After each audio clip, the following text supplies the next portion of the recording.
আসসালামু আলাইকুম দর্শক। গণহত্যার তদন্ত চেয়ে জাতিসংঘকে বিএনপির চিঠি। বৈষম্য বিরোধী আন্দোলনে গণহত্যা চালিয়েছে আওয়ামী সরকার। সেই গণহত্যার তদন্ত চেয়ে জাতিসংঘকে বিএনপি চিঠি দিয়েছে বলে জানিয়েছে বিএনপির স্থায়ী কমিটির সদস্য আমির খসরু মাহমুদ চৌধুরী।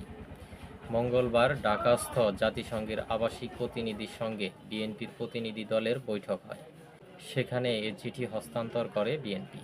বৈঠক শেষে সাংবাদিকদের তিনি একথা বলেন।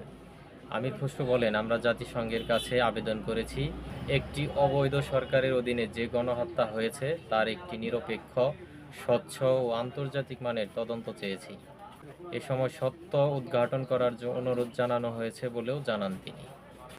তিনি বলেন, দেশ-বিদেশের ষড়যন্ত্র ও সরকারের পৃষ্ঠপোষকতায় যে হত্যাকাণ্ড ঘটিয়েছে সেটি জাতির সামনে তুলে ধরতে হবে। আগামীতে কেউ যেন এর সাহস না দেখাতে পারে, কেউ যেন নাগরিক